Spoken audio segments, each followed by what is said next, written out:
وہ اپنی ذات کو ہر چیز سے بالا تر سمجھتے ہیں۔ اگر وہ حکومت تبدیل نہ ہوتی تو شاید آپ ملک کو موجودہ صورتحال میں نہ دیکھتے۔ محترمہ بینظیر بھٹو کو بھی آپ نے کور کیا۔ پیر صاحب پگارا مرحوم، پہلی ملاقات میں ہی ان سے میں اتنا متاثر ہوا کہ میں ان کا عقیدت مند ہوں۔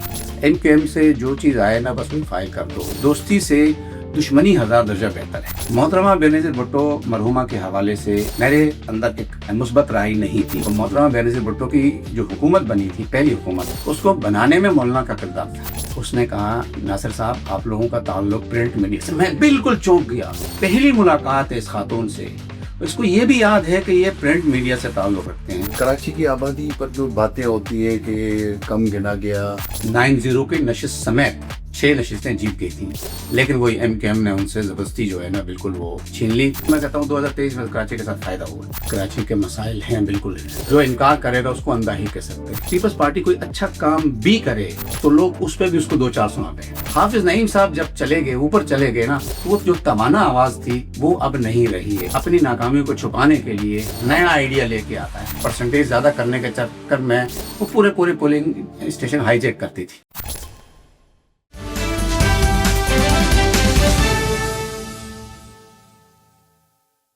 السلام علیکم۔ سایہ پوڈ کاسٹ کے ساتھ میں ہوں آپ کا میزبان حمید سومرو، اور آج بھی ہم ایک ایسے کراچی کے صحافی کو آپ سے ملوائیں گے جو اپنے کام میں ایک مہارت رکھتے ہیں، اور ہمیں بھی ان کا کام دیکھ کے کئی مواقع پہ اتنی خوشی محسوس ہوتی ہے کہ ہمارے ہی صفوں میں ایک ایسے دوست ہیں جو محنت اور لگن سے جو ہے آج بھی اپنا تعلق بہتر انداز میں جو ہے وہ جوڑے ہوئے ہیں، کیونکہ صحافت میں بہت ساری آسانیاں پیدا ہو گئی ہیں۔ واٹس ایپ کے آنے کے بعد، چیٹ GPT آنے کے بعد، اور بہت ساری ایپس آنے کے بعد یقیناً آسانیاں بھی پیدا ہوئی ہیں، لیکن ان آسانیوں کا کئی ہمارے دوست احباب جو ہے وہ پھر اس طرح سے بھی فائدہ اٹھاتے ہیں کہ انہوں نے محنت کرنا جو ہے وہ کم کر دیا یا چھوڑ دیا بالکل ہی۔ تو ایسے لوگ جو ہے وہ یقیناً کہیں نہ کہیں پہ پھر پریشان بھی ہوتے ہیں، اور ان کے معاملات بھی خراب ہوتے ہیں، اور اس طرح ان کا شمار ان لوگوں میں نہیں ہوتا جن کا آج بھی محنت سے ایک تعلق ہے۔ یقیناً ہمارے آج کے جو دوست ہیں، جو مہمان ہیں، ان کی محنت، ان کے سروے، ان کے تجزیے، ان کی سیاسی بصیرت اور مذہبی معلومات جو ہے وہ اس سے ہم سب دوست صحافی برادری بھی جو ہے وہ مستفید ہوتی ہے۔ عام لوگوں کی بھی رہنمائی وقتاً بوقتاً کرتے رہتے ہیں۔ تو جی ہاں، ہمارے ساتھ آج ہمارے اپنے کلیگ اور بہت ہی پیارے دوست عبدالجبار ناصر جو ہے وہ ہمارے ساتھ ہیں۔ عبدالجبار ناصر بھائی، میں آپ کو سایہ پوڈ کاسٹ میں ویلکم کرتا ہوں، اور یقیناً آج کی گفتگو میں ہم بہت سارے پہلوؤں پہ بات کریں گے، اور سب سے پہلے وہی بات کہ عبدالجبار ناصر جو آج کراچی کا بیٹا ہے، اور کراچی کی جو گراؤنڈ ریئلٹیز ہیں اس کو بڑے بہتر انداز میں نہ صرف سمجھتا ہے بلکہ پیش بھی کرتا ہے، اور حکمرانوں سے سوال بھی کرتا ہے۔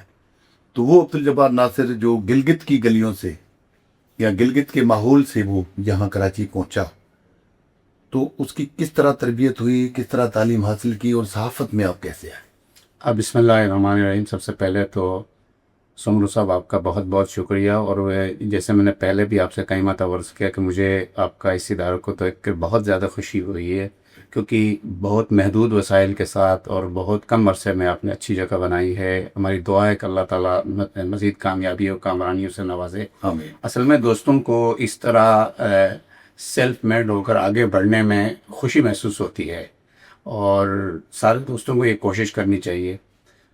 میرے خیال سے بس یہ اللہ تعالیٰ کا کرنا ایسا ہے کہ اگر آپ میپ میں جا کے دیکھیں گے نا، تو جو پاکستان کے زیر انتظام علاقے ہیں، میرا گاؤں بالکل اس کے پاکستان کے جو مشرقی سائٹ ہے بالکل اینڈ پہ ہے جی، اس کے بعد یعنی LOC کے پاس ہے، اور ادھر سے جو ہے نا مغربی سائٹ پہ ہم دیکھیں تو بالکل سمندر کے کنارے پہ آباد ہیں ہم آ کر۔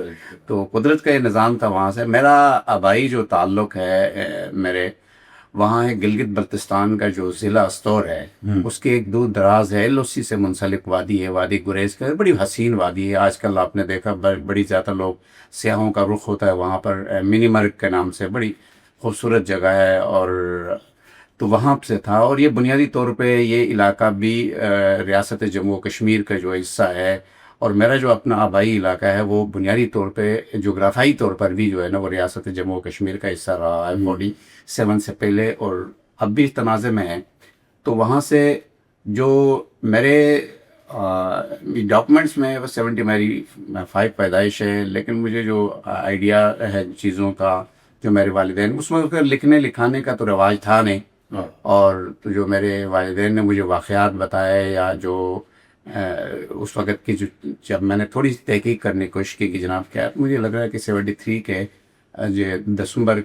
نومبر دسمبر والد صاحب کراچی ہے؟ نہیں، میں وہاں پہ میری پیدائش ہوئی۔ اس کے بعد پھر 82 کے نومبر یا اکتوبر میں پہلی مرتبہ جو ہے نا پڑھنے کے لیے میں راولپنڈی آیا تھا۔ راولپنڈی میں جامعہ عربیہ اسلامیہ کے نام سے امرپورہ محلہ میں جو ہے نا وہاں پر ایک ادارہ تھا، وہاں میں نے پڑھا۔ پھر اس کے بعد تقریباً 2-2.5 سال میں نے وہاں پڑھا۔ اس کے بعد پھر بھوڑ بازار، یہ جو لال حویلی ہے شیخ رشید صاحب کی، اس کے بالکل سامنے، بالکل اس کے یعنی بالکونی کے سامنے جو ایک ادارہ ہے جامعہ حقانیہ کے نام سے، جامعہ حقانیہ، جی، وہاں میں نے قرآن پاک کی تکمیل وغیرہ کی، اور بلکہ میں نے جو میرے یعنی عربی کے استاد رہے، پہلے استاد میرے تایا رہے ہیں، جو ہمارے مسجد کے امام بھی تھے۔ میں ان کو مذہبی گھرانے سے آپ کا تعلق؟ نارمل تھے، لیکن وہ اس وقت چونکہ وہاں پڑھی لکھوں میں یعنی جو تھوڑا بہت پڑھتے تھے ان میں وہ نمایاں تھے، تو ان کے ہاں میں ان کے پڑھی تھی۔ لیکن جو اصلی تعلیم کی طرف ہے نا، وہ پہلے الف اور بے جس کو کہتے ہیں، وہ میں نے جو پڑھا ہے وہاں پہ یہ شیخ رشید کی حویلی کے لال حویلی کے جیسے آپ سیڑھیوں کے اس ساتھ اتر جائیں تو الٹے ہاتھ پہ اب وہاں پہ چائے کا ایک کھوکا کھلا ہے، یہ ایک خاتون ہوا کرتی تھی، انہوں نے نئی روشنی اسکول جنوجہ صاحب کے جو شروع کیے تھے وہاں انہوں نے شروع کیا تھا۔ اس خاتون سے میں نے پہلی مرتبہ اردو کا جو قاعدہ ہے نا وہ پہلی مرتبہ پڑھا ہے، یہ غالباً 87 کی بات ہے۔ نئی روشنی اسکول، نئی روشنی، وہ بڑے بچوں کو جی تعلیمہ بالغاں بھی تھا، لیکن ہم اس وقت میری کوئی تقریباً 12-13 سال 14-15 سال عمر تھی میری، اس وقت 15 سال کے قریب میری ایج تھی، تو وہ میں نے پہلی مرتبہ وہاں پڑھا ہے۔ لیکن مجھے پڑھنے کا شوق اور لکھنے کا شوق اتنا زیادہ تھا مجھے کہ راستے میں جاتے ہوئے میں جو بل بورڈ لگے ہوتے تھے یا بینر لگے ہوتے تھے یا اشتہار پڑھنے کی کوشش کرتے اس کو پڑھتا تھا، میں ہجے کر کے پڑھتا، کیونکہ میں اسلامی تعلیم کا میرا آغاز تھا، تو اس حساب سے میں الفاظ کے ہجے کر کے اس کو میں پڑھتا تھا۔ اور پھر اللہ تعالیٰ کا کرنا ایسا ہے کہ اس کے بعد پھر میں کچھ عرصہ میں نے جو عربی کی جو اسلامی تعلیم ہے وہ تعلیم قرآن راجہ بازار، بڑا معروف ادارہ ہے پاکستان کا، اس میں نے پڑھا ہے۔ اس کے بعد پھر میں نے سرکولر روڈ راولپنڈی میں کچھ عرصہ جو ہے نا میں نے وہاں پہ گردان کی ہے۔ ہمارے قریب ترین جو رخ ہوتا تھا وہ راولپنڈی ہی ہوتا تھا، کیونکہ یہ مظفر آباد سے ہو کے ہمارے لوگ آتے تھے، وادی نیلم سے، اور میں بھی 92 تک جو ہے نا وہاں مظفر آباد سے ہی پیدا، میں 8 مقام سے اپنا مظفر آباد سے آگے نصیری سے تقریباً پیدل گیا ہوں میں ایک مرتبہ، پھر اس سے ہٹ کر جو ہے نا ویسے شاردا سے کیل سے پیدل، تو یہ تقریباً میری زندگی کے کوئی 8-10 سفر جو ہے نا پیدل رہے ہیں۔ اور توبٹ سے آگے تو پھر ایک آدھ مرتبہ میں نے تنہا بھی سفر کیا ہے پیدل، اور وہ تو دھائے پیدل سفر ہوا، کیونکہ وہاں اب بھی اور وہاں پہ گاڑی کا نہیں ہے۔ مجھے بڑی خوشی آج میں آپ کے اس پوڈ کاسٹ میں جو ہے نا بتانا چاہ رہا ہوں کہ بڑی خوشی ہوئی آج میں نے معلوم کیا کہ وہاں پر جو ہے تاوٹ سے آگے گلگت بلتستان کو ملانے کے لیے طویل عرصے سے ہماری کوشش تھی، اور ہم تقریباً 3 دہائیوں سے، یعنی جب سے ہم نے وہ سنبھالا صحافت میں، اس وقت سے ہم لکھتے رہے کہ بھائی ان دونوں علاقوں کو ملائیں سڑک کے راستے، لیکن سڑک نہیں تھی۔ تو آج مجھے میرے چھوٹے بھائی وہاں آئے تو انہوں نے بتایا کہ جی سڑک بن گئی، دونوں طرف سے سڑک تقریباً آدھی سے کم زیادہ کمپلیٹ ہو گئی ہے، اور امید ہے کہ نیکسٹ سیزن جو ہے نا یہ ہم یہاں گاڑی کے ذریعے، ورنہ یہ گھوڑے اور پیدل سفر طے کرتے تھے۔ امید بھائی میں اتنا خوبصورت علاقہ ہے نا، اتنا خوبصورت علاقہ ہے کہ میں کہتا ہوں کہ لوگ سوئٹزرلینڈ لینڈ یا دیگر جو علاقے ہیں ان کو بھول جائیں گے۔ اچھا یہ جو حسن ہے وہاں کا یہ قدرتی حسن ہے، کوئی ایسا نہیں ہے کہ آپ نے مصنوعی طور کوئی مصنوعی نہیں ہے. نہیں قدرتی حسن ہے. اور آپ پہاڑ پہ جائیں گے تو ہریالی ملے گی. اچھا پھر کراچی آپ کا آنا کب ہوا اور انگریزی تعلیم کہاں حاصل کی؟ تو میں وہی اصلی تعلیم تو پھر وہاں پہ تو میں پڑھتا رہا. پھر اس کے علاوہ مجھے زیادہ اردو کا جو تعلیم کا مجھے زیادہ شوق ہوا اس وقت ہوا جب محمد خان جنوجو صاحب مرحوم وزیر اعظم تھے، اور لیاقت باغ میں ایک پارک کا افتتاح ہوا تھا، لیاقت پارک کا جب افتتاح ہو رہا تھا تو وہاں تلاوت قرآن پاک کے لیے کچھ لڑکے چاہیے تھے. ان کو انہوں ایک آدھ چاہیے تھا لیکن امتحان لیا تو ہمارے وہاں آئے. وہاں موتی بازار ایک اسکول تھا، بڑا مشہور پرانا اسکول ہے، وہاں سے ایک ٹیم آئی. انہوں نے آ کے ٹیسٹ لیا تو اتفاق سے میرا اس ٹیسٹ میں پہلا نمبر آیا تلاوت میں. اور میرے بھتیجے لگتے ہیں رشتے میں، اور میرے دودھ شریف بہن کے شوہر بھی ہیں، بہنوئی بھی لگتے ہیں، وہ قاری غلام سرور صاحب، وہ سیکنڈ میں آئے. تو انہوں نے کیا کیا، ہم دونوں کا انتخاب کیا. انہوں نے کہا جی وہ جنوزی صاحب کا جو جلسہ ہے اس میں آپ نے تلاوت کرنی ہے. تو وہاں پہ گئے تو وہاں پروگرام ابھی شروع نہیں ہوا تھا. پہلی مرتبہ میں نے چودھری شہاب وغیرہ، چودھری نثار کو قریب سے دیکھا، بالکل قریب سے دیکھا تھا میں نے. اور تو وہاں پہ اس سے پہلے بہرحال یہ ہے کہ مجھے انہوں نے تلاوت کا موقع دیا. اور اس کے بعد پھر جنوجو صاحب دوبارہ آئے تو پھر اس کے بعد پھر قاری ایوب صاحب ہوا کرتے تھے، ان سے پھر تلاوت کا آغاز کرایا. تو وہاں کے ایک ٹیچر تھے، ہیڈ ماسٹر تھے، انہوں نے مجھے جب میں وہاں سے آئے تو اگلے دن میرے پاس چل کے آئے اور پھر بلایا اپنے ہاں کہ اپنے اسکول میں کہ آپ آ جائیں، آپ کو یہاں میں ساری فیسلٹی دیں گے. آپ یہ ہم نے کہا ہمارے پاس ٹائم نہیں ہے. تو انہوں نے کہا کام کریں، آپ عصر کے بعد آ سکتے ہیں، عصر کے بعد آ جائیں. یہاں سے ایک شوق ہوا. پھر میں اکتوبر میں، غالباً اکتوبر 91 میں، یہ میں کوئی باقاعدہ کراچی رہنے کے ارادے سے نہیں آیا تھا. میرے ایک تایا تھے، یہ راولپنڈی گاؤں سے راولپنڈی آئے تھے، ان کی فیملی یہاں رہتی تھی. تو انہوں نے کہا میں اکیلے نہیں جا سکتا، تو آپ میرے ساتھ چلے. تو ان باقی لوگوں کو کہا لیکن انہوں نے نہیں مانا یا موقع نہیں تھا. مجھے کہا تو میں میرے مجبوری، نہ چاہتے وہ بھی چھٹی وہاں نہیں مل رہی تھی. بڑی مشکل سے ایک ہفتے کی چھٹی لے کے میں نے کراچی کا رخ کیا. اور مجھے یاد ہے کہ اس دن شارجہ میں، مجھے وہ دن یاد ہے، اب تاریخ کون سی تھی مجھے معلوم نہیں ہے، لیکن 92 کا تھا، 91 یا 92 کا تھا، 91 تھا غالباً، 91. یہ شارجہ میں ایک میچ کھیلا گیا تھا. عاقب جاوید یا ثقلین مشتاق نے 7 وکٹیں لی تھی، کیونکہ وہ تھوڑا سا کرکٹ کا جنون بھی تھا. تو راستے میں سے لوگوں سے پوچھتے تھے کہ جی وہ ٹرین میں کہ یار کیا ہوا. تو وہ اس وقت مجھے یاد ہے کہ یہ بتایا گیا کہ جناب فلاں دن ہے. پھر اس کے بعد جب یہاں آئے تو کراچی کے آپ کو بتایا یہاں کی مٹی میں اتنی محبت، اتنے پیار، اتنا انس ہے. مٹی بے ہوا میں، جی ہوا میں، تو اس کو لگ جائے وہ جی پھر واپسی کا نہیں ہے. تو پھر عربی تعلیم کا تو یوں سمجھے کہ پھر یہیں سے میرا تقریباً اختتام ہوا. میں رابعہ میں 4تھے درجے میں تھا تو پھر یہاں تقریباً اینڈ ہو گیا.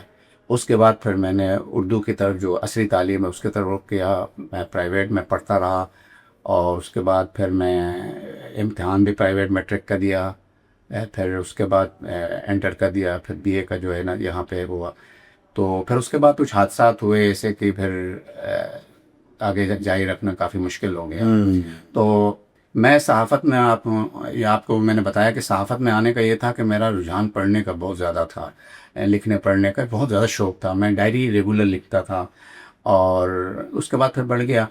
تو گلگت میں ہمارے نئے نئے اخبارات نکلے تھے، ہفت روزہ بڑی. تو میں اس زمانے میں مسجد میں خادم کے طور پر میں نے 300 روپے میں میں نے کام شروع کیا تھا 92 میں. لکھنے کا؟ نہیں میں خدمت مسجد خدمت. اچھا جی، مؤذن اذان دیتا تھا اور 3.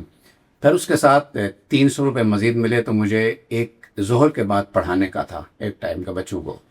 تو یہ مجھے 600 روپے ملتے. اس میں سے پھر میں صدر آتا تھا. صدر آ کے ہفتے میں ایک مرتبہ کم از کم صدر آ کے گلگت کے اخبارات لے کے جاتا تھا. میں جتنے وہاں سے آتے تھے یہاں پر ویکلی آتے تھے اس وقت، یا میگزین کوئی آتا تھا تو میں پڑھتا تھا. پھر مقامی جو اخبار ہے وہ یہ بھی میں بلکہ میں طالب علمی کے دوران میں دلچسپ بتاؤں مدرسے میں بھی زیادہ جو مجھ پر سختی ہوئی ہے، یا آپ یوں کہیں کہ اس زمانے کے جو اساتذہ کے کھٹ کھائی ہے، تو وہ 2 معاملات پہ کھائی ہے.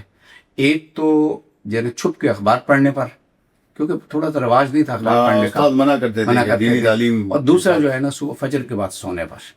اچھا، یہ 2 مواقع اس کے بعد باقی میں اتنا نہیں تھا، باقی میں الحمدللہ کہ تیز تھا. تو یہ اس وقت تھا. پھر 97 میں ویسے مختلف اخبارات میں وہ جو شزرے جو لکھتے تھے، ہاں۔ چھوٹے چھوٹے خطوط لکھتے تھے، وہ لکھتا تھا.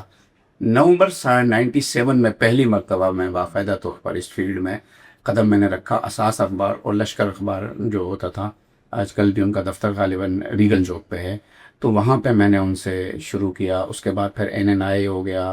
NNI سے ہوتے ہوئے پھر میں گلگت بلتستان کے جو اخبارات تھے ان کا میں یہاں پہ بیورو چیف بھی رہا. پھر ان کی گلگت بلتستان اخبارات کی جو صحافی تھے وہ یہاں پر ہوتے تھے، پارٹ ٹائم ہوتے تھے. ان کے پھر ایک یونین بھی بنائی میں نے، Gilgit Baltistan union of journalist کے نام سے. اس کے قدم سے پھر 2001 میں اس دوران یعنی یہ سب سفر چلتا رہا. میں 2001 میں جو ہے ستمبر میں یہ میں روزنامہ اسلام نکلتا تھا. اس کے ساتھ جو ہے میں نے شروع کیا. یہ تقریباً 12 سال تک میرا 11 سال تک تقریباً رہا، 2012 تک. پھر 2012 سے لے کے 2023 تک میرا جو ہے دنیا ٹی وی کا جو دنیا نیوز گروپ ہے اس کا نیوز پیپر ہے، اس میرا اسلام اخبار میں سٹی رپورٹر سے میں نے شروع کیا. بلکہ سٹی رپورٹر سے کیا، وہ جو ریڈیو مانیٹر ہے، ریڈیو وہاں ریڈیو مانیٹرنگ بھی کی میں نے. سٹی رپورٹر کے طور پہ میں نے شروع کیا تھا کام. وہاں سے لیتے ہوئے میں چیف رپورٹر تک وہاں پہنچ گیا. اسی طرح جی یہاں پر یہ میں صحافتی سفر آپ کا جاری رہا. اچھا جبار بھائی، اب ہم آتے ہیں کہ صحافتی سفر ہے، اس کے دوران کون کون سی ایسی چیزیں تھیں، موضوعات تھے جنہوں نے آپ کو اپنی طرف کھینچا؟ دیکھیے، بنیادی طور پر میں دو معاملات میں میری ہمیشہ سے ایک دلچسپی رہی ہے. میں جب مذہبی رپورٹنگ کرتا تھا اس وقت بھی، پھر پولیٹیکل رپورٹنگ تو میں تقریباً جب سے آیا ہوں میں پولیٹیکل رپورٹنگ ہے میری دلچسپی رہی. اس میں ایک اعداد و شمار والا جو یہ میری بڑی دلچسپی ہوتی تھی. تو میرے خیال سے میں دعوے سے تو نہیں کہہ سکتا میں، لیکن میرا گمان یہ ہے کہ باقاعدہ ایک گراف بنا کر اس کے اعداد و شمار میڈیا میں، اگر 2000 کے بعد کی میں بات کر رہا ہوں، کہ کسی نے باقاعدہ چارٹ کی شکل بنا کر، گراف کی شکل بنا کر اعداد و شمار کو، ادارے تو کرتے ہیں یہ مختلف ادارے، فافن ہے، پلڈاٹ. پہلے یہ روایتیں بہت تھیں. جی ہاں، اس زمانے بعد میں میں اب دم توڑ گئی ہیں تقریباً. تو باقاعدہ جیسے کوئی اجلاس، اسمبلی اجلاس ہوا تو اسمبلی اجلاس کی پوری کارروائی کو میں ایک گراف کی شکل میں پیش کرتا تھا. اسی طرح کوئی الیکشن ہوا، کوئی اعداد و شمار اس شکل میں پیش کرنے کا جو ہے نا باقاعدہ طور پہ، یہ میرے خیال سے میں یہ کہہ سکتا ہوں کہ اللہ تعالیٰ نے یہ مجھے موقع دیا ہے اور میں نے بھرپور اور یہ سارا پہلے ابتدا میں ہاتھ سے لکھ کے کرتا تھا. جب کمپیوٹر نہیں تھا ہاتھ سے باقاعدہ بناتا تھا اسکیل سے. اس کے بعد پھر وہ جب کمپیوٹر آ گیا تو کمپیوٹر میں مزید آسانی ہو گئی جی اس پہ کیلکولیشن میں، اور وہ سلسلہ. اور اب مجھے اس پہ کافی دلچسپی تھی. پر پولیٹیکل میں الحمدللہ بہت اچھی رہی، لوگوں سے ملاقاتیں بھی رہی، لوگوں سے رابطے بھی رہے، ملنا ملانا بھی رہے، اقتدار کے قریب کے لوگوں سے، اپوزیشن کے لوگوں سے. اس زمانے میں یہ ہوتا تھا کہ جب شروع میں تھے کہ صحافی جو ہے نا وہ حکومت سے زیادہ اپوزیشن کے قریب ہوا کرتے تھے. اس کی بنیادی وجہ یہ تھی کہ اس وقت اپوزیشن بھی اپوزیشن کا ہی کردار ادا کرتی تھی. فرینڈلی اپوزیشن کا سلسلہ بہت کم ہوتا تھا. اور ہمارے زمانے میں تو یہ تھا کہ جو شروع کا زمانہ تھا وہ بلکہ تقریباً آدھا زمانہ اس میں مشرف کا زمانہ رہا ہے، کافی مشکل زمانہ رہا ہے.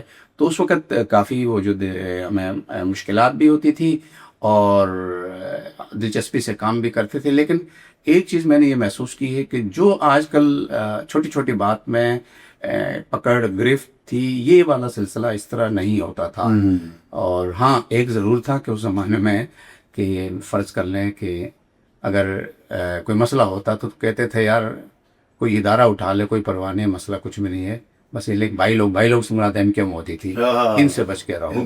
مجھے ایک واقعہ آپ کو سناتا ہوں. میں یہ غالباً 2001 یا 2000 کی بات ہے. یہ مجھے مرحوم یوسف خان جو نوائے وقت ہوتا تھا، وہاں کے چیف رپورٹر تھے، کراچی پریس کلب کے سابق سیکرٹری تھے. انہوں نے ایک مرتبہ ایسے پوچھا، عصر کی نماز پڑھ کر میں کلب کی جائے نماز سے نکل رہا تھا، تو ایسے پوچھا ملا کیا کر رہے ہو؟ تو میں نے کہا اس طرح ہے. تو کہنے لگے پولیٹیکل میں تو جگہ بنائیے یا ویسے ہی پریس ریلیز اور پہ گزارا کر رہے ہو؟ تو میں نے کہا سر جی، کیونکہ اس وقت زیادہ سورس کا کام چلتا تھا ہمارا زیادہ تر میں. اب تو کوئی آپ والی بات ہے پہلے کہ واٹس ایپ کرو یار، اس پہ یہ بھی نہیں پڑھ، بعض اوقات کریڈٹ لائن بھی لوگ نہیں پڑھتے ہیں، بعض عبارت اندر نہیں پڑھتے ہیں کہ کیا لکھا ہوا ہے. تو میں نے کہا سر جی وہ باقی تو کی ہوئی ہے، لیکن میں تھوڑا سا جو MKM میں مشکلات ہو رہی ہے، وہاں کوئی سورس بن نہیں رہی ہے. سو کہتے ہیں MKM میں تھوڑا سا رجحان یہ تھا کہ وہ مذہبی حوالے سے تھوڑا سا دور دور تھے، فاصلے تھے، فاصلے زیادہ تھے اور مذہبی لوگ بھی تھوڑا سا وہ. تو انہوں نے یہ کہا، یوسف خان مرحوم نے، اللہ تعالیٰ جنت کی جگہ، انہوں نے کہا کہ یار مولوی صاحب ایک بات بتا رہا ہوں، ان کے سے جو چیز آئے نا بس وہی فائل کر دو. ان کے قریب جتنا قریب جاؤ گے اتنی زیادہ مصیبت میں پھنسو گے، اور جتنا دور رہو گے اتنا ہی محفوظ رہو گے. ان کی دشمنی سے دوستی سے دشمنی 1000 درجہ بہتر ہے. اچھا، یہ مرحوم یوسف خان کے الفاظ تھے.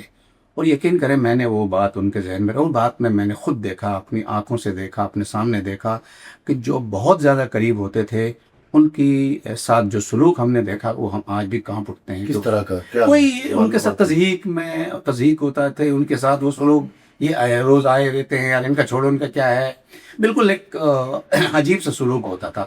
لیکن جو ہم لوگ دور دور رہتے تھے ہمارے ساتھ وہ سلوک نہیں ہوتا تھا. اس کی بنیادی وجہ یہ تھی کہ ہم کبھی کو مقام سے جاتے تھے. دیکھیے آپ کسی کے قریب رہتے ہیں نا تو 10 کام آپ کے وہ نکال لیتا ہے، آپ نکالتے ہیں تو 2 کام وہ بھی نکال لیتا ہے. سیاسی رپورٹنگ میں کس کو آپ نے بہتر پایا؟ بہت سارے لوگوں کو آپ نے کور کیا سیاسی رپورٹنگ کے حوالے سے کہ یار یہ بڑا مزہ بھی آیا، اور واقعی یہ شخصیت جو ہے وہ ملک کے لیے، قوم کے لیے کوئی سود بنتی. دیکھیں میں سمجھتا ہوں کہ اس وقت کا جو ہم نے پولیٹیکلی جو مجموعہ کراچی کی بات کر رہا ہوں، اس کے بعد میں ملک کے لیول پہ بات کروں تو کراچی کے حوالے سے تو میں یہ کہہ سکتا ہوں، ملک کے حوالے سے بھی مجموعی طور پہ سب لوگ جو ہے نا وہ اچھے لوگ ہیں. کوئی منفی، میرے خیال سے ملک کی سلامتی اور بقا کے حوالے سے کسی کی منفی سوچ نہیں ہے. ٹھیک ہے، ہر آدمی یہاں پر میں بتا رہا ہوں جو بالخصوص ہماری جو بھی قیادت ہے اس پہ آپ 1000 الزام لگا سکتے ہیں، 1000 خامیاں تلاش کر سکتے ہیں، ان میں ایک خوبی ان کی جو وہ اس سب سے زیادہ ان ساری خامیوں پر بھاری ہے، وہ یہ ہے کہ اپنے آپ کو ملک پر ترجیح نہیں دیتے تھے، ملک کو اپنے آپ پر ترجیح دیتے تھے. اب بھی ایسے محسوس ہوتا ہے؟ مجموعی طور اب بھی ایسا ہی ہے، لیکن 2 افراد کے حوالے سے. لیکن مجھے یہ تھوڑا سا مجھے لگ رہا ہے کہ اس معاملے میں وہ تھوڑی سی منفرد حیثیت رکھتے. اچھا، وہ کون سے؟ ایک الطاف حسین صاحب، ان کا جو رویہ تھا وہ ایک میں والا جو کام تھا وہ میں انا پرستی تھی اس میں، مطلب انا، یعنی وہ کہتے تھے میں نے جو کہا یہی حرف آخر ہے. بعض لوگ ان کے سمجھاتے بھی تھے، انہیں کئی مرتبہ ایسا ہوتا تھا کہ ان کے لوگ ایک واقعہ ہوا اس کے بعد وہ صفائیاں دیتے تھے، لیکن بعد میں آ کے ساتھ میں کہتے کیا یار کس مصیبت میں پھنس گئے ہیں، ہمیں صفائیاں دینی پڑتی. اور یہ رویہ اس سے قریب ترین دوسرا کون؟ عمران خان سے. اچھا، یہ رویہ میں نے خود دیکھا. عمران خان سے تو ملاقاتیں بھی آپ کی رہی؟ جی میری، کیا مطلب ان کو، بلکہ ہم ساتھ بھی ملے. جی کئی مرتبہ ملے ان سے ملاقات. عمران خان صاحب میرے خیال سے میں بلکہ 2010 میں جو ان کے ساتھ ہوا تھا اس شہر میں، ان کا داخلہ ممنوع تھا اس شہر میں. جی، اور کم دشمنی میں جی معاملات بڑے بگڑ گئے کمال صاحب جو ہے نا وہ جب اس نے وہ رجوع کیا تھا برطانیہ کی حکومت سے اور عدالتوں سے. مصطفیٰ کمال صاحب جو ہے نا وہ امیر تھے اس شہر کے، ناظم تھے اس شہر کے. ان کی سخت انتباہ تھی، تو جو چند لوگ جنہوں نے مشورہ دیا تھا کہ آپ کو ایئرپورٹ سے واپس نہیں جانا چاہیے، اور پی ٹی آئی کے ساتھیوں کو کہا تھا ان کو آپ لے کے آ جائیں یہاں پہ اور ہم کور کریں گے. ان میں سے الحمدللہ میں بھی تھا. اور اس کے علاوہ جو عارف علوی صاحب کی گاڑی پہ ننگی گالیاں لکھی ہوئی تھی ان کے گھر کے سامنے، اور عارف علوی صاحب ماشاءاللہ اللہ تعالیٰ نے بعد میں ان کو عزت دی اور وہ ان کی گاڑی جو صدر مملکت بنے. اور یہ الگ بات ہے کہ اس کے بعد پھر وہ رابطے نہیں رہے. وہ ان کی گاڑی پہ ننگی گالیاں لکھی ماں بہن کی لکھی ہوئی تھی، اور وہ اتنے خوفزدہ تھے کہ وہ اپنا مٹانا نہیں چاہ رہے تھے. پھر وہ صحافیوں نے اٹھا کے لے، تو ان میں تحریک دینے والوں میں ہم بھی شامل تھے. عمران خان صاحب کے میں بلکہ میں بتاؤں ایک عرصے تک جو ہے نا میں دلی طور پہ جھکاؤ ان کی طرف رہا ہے عمران خان صاحب. لیکن جب دیکھا کہ نہیں جناب یہ وہ اپنی ذات کو ہر چیز سے بالا تر سمجھتے ہیں. اچھا جی، ہر چیز سے بالا تر سمجھتے ہیں. ملک دیکھیے ایک اینڈ ہوتا ہے، وہ اینڈ سے آگے نکل جاتے ہیں. ملک سے بھی جی ابھی آپ دیکھیں نا آئین اور سب چیزیں، وہ ہر چیز پتہ نہیں کیا ان کے. ٹھیک ہے آج ان کے لوگ تو بڑی تعریفیں کرتے کہ ان کا دور بڑا اچھا تھا اور اس میں تو ملک بڑی ترقی کر رہا تھا، اس کا پہیہ جو ہے وہ ملک کا روک دیا گیا اس کو ہٹا کے. نہیں وہ تو آپ دیکھیں نا، وہ تو اعداد و شمار بتائیں گے کہ ملک پہیہ جام چل رہا تھا یا ملک چل رہا تھا. یہ ایک بات ہے، آپ خود اعداد و شمار کے کھلاڑی ہیں. جی بتائیں لوگوں کو. دیکھیں بنیادی طور پہ میں سمجھتا ہوں کہ میں جو تھوڑا سا ایک اس حوالے سے میں دیکھتا ہوں، اگر 2021 میں یہ جو حکومت کی 22 میں تھی وہ 21 میں ہوئی تھی. یہ تو 18 کے انتخابات میں، نہیں نہیں 22 میں خان صاحب کی جو ہاں حکومت 22 میں گئی ہے. 22 پہ جو حکومت تبدیل ہوئی تھی 22 میں، اگر وہ حکومت تبدیل نہ ہوتی تو میرے منہ میں خاک، میں یہ کہتا ہوں کہ شاید آپ ملک کو موجودہ صورتحال میں نہ دیکھتے. ٹوٹ جاتا، ٹوٹ تو نہیں جاتا، لیکن اتنا زیادہ خلفشار، اتنی زیادہ وہ ہو جاتی چیزیں. دیوالیہ ہو جاتا. یہ دیوالیہ والی بات ایک دلچسپ بات بتاؤں میں. اب اس وقت میں کراچی پریس کلب میں ایک پریس کانفرنس ہوئی اس حکومت کے گرانے کے 2-3 دن بعد، یا ہفتہ ہوا ہوگا، اور آج بھی وہ پی ٹی آئی میں اہم ذمہ داری پر ہے وہ شخص، اور کراچی سے ان کا تعلق ہے، پی ٹی آئی میں اہم ذمہ داری پر ہیں، اور اہم جگہ پر اہم ذمہ داری پر ہیں، اور سرکاری ذمہ داری پر ہیں. جی آج میں نام بتانا مناسب نہیں ہوتا. وہ کراچی پریس کلب میں وہ پریس کانفرنس کرنے آئے. پریس کانفرنس کے بعد پریس کانفرنس انہوں نے کی. اس وقت افتاح اسماعیل صاحب نے غالباً پیٹرول پرائسز اچانک بڑھا دی تھی بہت زیادہ. تو ان کا یہ کہنا تھا جی ہم اپنی سیاست کو ریاست پر داؤ لگا رہے ہیں، یعنی اپنی سیاست کو داؤ پہ لگا رہے ہیں ریاست کے لیے، یہ ان کا نعرہ تھا. تو انہوں نے پریس کانفرنس اس کے خلاف کی، لیکن اس کے بعد آف دی ریکارڈ صحافیوں کے ساتھ پریس کلب میں بیٹھے عمر کمیٹی روم میں تو بیٹھے، تو ایک ہمارے سارے دوست ان کو جانتے تھے. انہوں نے پوچھا آپ کیا کرتے ہیں اگر آپ اس جگہ ہو؟ کہنے لگا ہم تو ڈیفالٹ کی طرف جا رہے تھے. کہنے لگا کیوں، خیر تو ہے؟ کہنے لگا بھائی انہوں نے ڈیفالٹ کے اتنے فوائد گنوائے کہ وہ جو سارے سینئر تھے اس شعبے سے تعلق رکھتے تھے صحافی، وہ سر پکڑ کے بیٹھ گئے، یار یہ کیا کہہ رہا ہے یار. مطلب وہ ایک منفی چیز کے بھی فوائد بتا رہے تھے. اتنے فوائد انہوں نے بتایا ہے. ممکن ہے کہ آپ کے گفتگو سن کر ان میں سے بہت سارے ساتھی شاید کمنٹس بھی کریں کہ وہ، میں نام چونکہ مناسب نہیں ہے یہاں پہ بتانا، کراچی پریس کلب کے، یہ اپریل کی ہی بات کر، اپریل کے یعنی حکومت گرانے کے کوئی ہفتے کی یا 10 دن کی بات ہے، یا مارچ کے شروع کا ہی انہیں دنوں کی بات ہے. آپ اسد عمر کی بات کر رہے ہیں؟ نہیں، میں نام بتا، بہت اہم جگہ پر ہے وہ، اس وقت بھی اہم جگہ پر ہے وہ شخص. اس وقت بھی ان کے پاس عہدہ تھا، خان صاحب کی حکومت میں بھی اچھا عہدہ تھا، اور اتفاق سے وہ بات میں بھی اچھے عہدے پہ رہے، اور یعنی جو حکومت تھی ان کی، اور اس کے بعد جو حکومت ہے اس میں بھی اچھے عہدے پر ہے، ابھی بھی اچھی ذمہ داری پر ہے وہ. تو وہ شخص آج بھی ہیں. ممکن ہے کہ وہ بھی اگر سن لیں تو وہ شاید خود بھی محسوس کریں گے. تو اتنے فوائد وہ لیکن آپ نے اس کو پردے میں رکھا، ہم بھی پردے میں ہی رہنے دیں گے. تو عبدالجبار بھائی، آپ کا یہ کہنا ہے کہ یہ دو شخصیات، اچھا محترمہ بے نظیر بھٹو کو بھی آپ نے کور کیا. میں ایک بات بتا دوں کہ میں چند لوگوں کے بارے میں میرے خیالات منفی تھے، اور قدرت کا نظام ایسا کہ میری پہلی یا دوسری ملاقات میں میری رائے 180 ڈگری چینج ہوئی چند لوگوں کے بارے میں. مثال کے طور پر میں پیر صاحب پگارا مرحوم، اللہ تعالیٰ ان کو جنت میں جگہ دے، ان کے حوالے سے جو میڈیا میں پڑھتے تھے سنتے تھے، وہ ایک عجیب سی رائے تھی. اچھا جی، رائے کیا تھی اور آپ نے دیکھا گیا؟ نہیں، میں وہی بتا رہا ہوں، ایک عجیب سی رائے بنی ہوئی تھی وہ.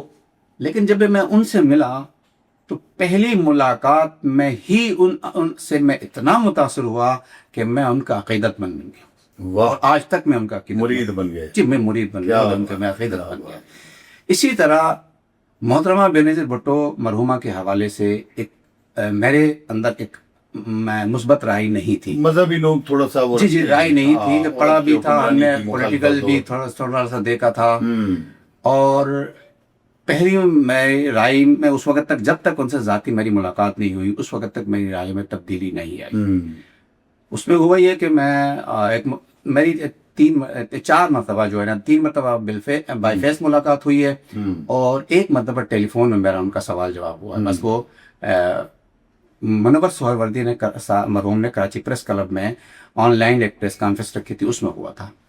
محترمہ بے نظیر بھٹو صاحبہ جب اکتوبر میں آئی یہاں پہ آئی، تو اس واقعے کے یعنی اس پروگرام کے کوریج کے لیے میں نے شاید اتنی کسی اور کام کے لیے محنت نہیں کی، اس کے کارڈ کے حصول کے لیے میں نے کی. وجہ یہ تھی کہ میرے اساتذہ ہمیشہ کہا کرتے تھے کہ آپ کسی بھی اہم ایونٹ کو نہ چھوڑا کریں، یہ تاریخ کا حصہ بنتا ہے. معلوماتی بات دوست میں نے بڑی وہ بنائے، بہرحال ہمارے دوست تھے انہوں نے بنوایا اور گئے ہم، اور میں اس وقت روزنامہ اسلام میں تھا اور بڑی اس میں تھا. تو بے نظیر بھٹو صاحبہ جب آئی، اس پورا واقعہ میں نے پورے تحریر کے شکل میں لکھا ہوا، پورا واقعہ میں نے آنکھوں دیکھا، حال کیا ہوا اس دن، کیسے ہوا.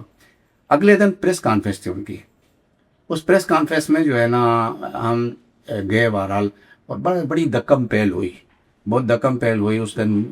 اس دن تو چلو نکل گئے بلا والا اس میں دلاوڑا سے بہت زیادہ دکم پہل ہوئی. تو لیکن اس دن ہوا، اگلے دن پھر یہ ہوا کہ دکم پیل بہت زیادہ ہوئی اور بہت بدتمیزی کرنے لگے. تو ہم کوئی 15-16 لوگوں نے، بلکہ زیادہ لوگوں نے، جتنے جرنلسٹ تھے تقریباً سب نے جو ہے نا بائیکاٹ پہلے ہوا کرتا تھا. جی بائیکاٹ کیا. بائیکاٹ کر کے آج جو پیچھے ایک ہوٹل بنا ہوا ہے چھوٹا سا، جہاں آج کے بیرک نہیں لگی ہوئی ہے، یہاں پر جو ہے نا ہم آ کے ہم تو لوگ آتے رہے، مناتے رہے. ہوا یہ کہ ہمارے ساتھ جب بائیکاٹ کر رہے تھے تو تقریباً کوئی 20-22 کے قریب لوگ تھے.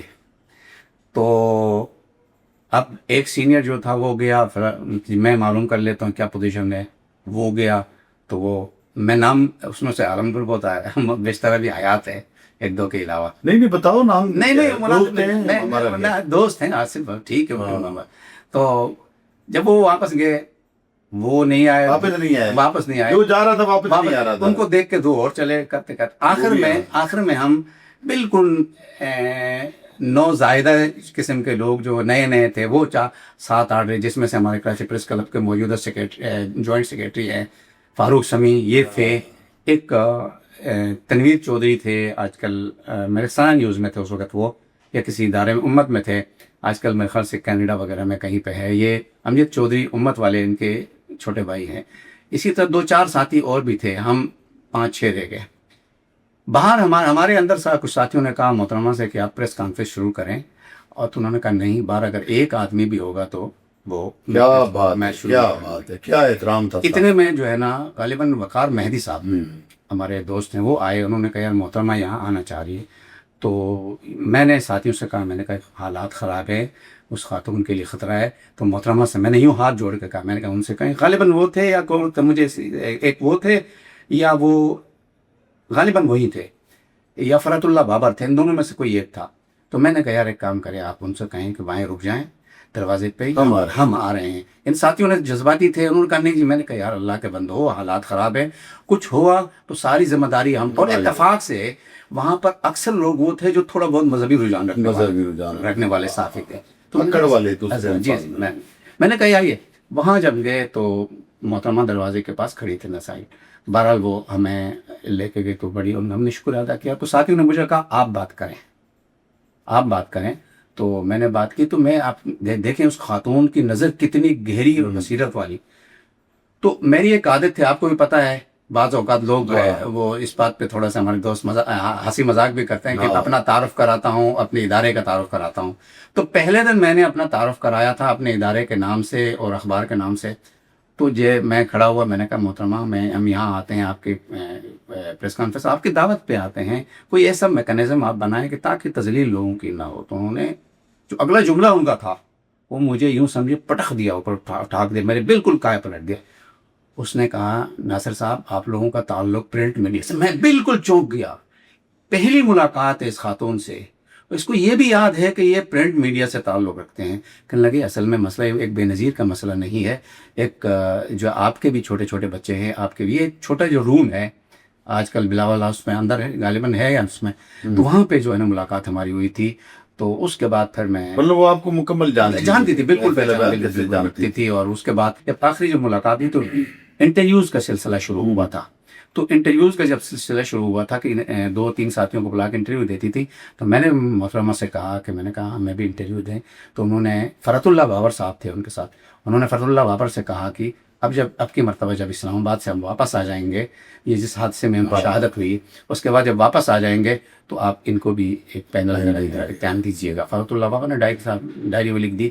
پھر اللہ تعالیٰ نے ان کو مرضی کا موقع دے دیا. تو میں اس خاتون سے بہت زیادہ متاثر ہوا، یعنی میری رائے بالکل تبدیل ہو گئی. اسی طرح امان اللہ خان مرحوم سے جو تھے، میں ان کے متعلق جو میرے علاقے کے بھی تھے اور کافی عرصے تک ان کے خلاف میں نے لکھا بھی ہے، ان کے خلاف تقاریر بھی کی، لیکن ان سے 2-3 ملاقاتوں کے بعد میں بالکل میری سوچ بالکل بدل گئی. مولانا فضل الرحمان. اسی طرح میں ایک اور بتاؤں، یاسین ملک صاحب ہیں، ان کے حوالے سے میں یاسین ملک کشمیر والے. جی میں یاسین ملک صاحب کتنے بڑے آدمی ہیں میں بتاؤں.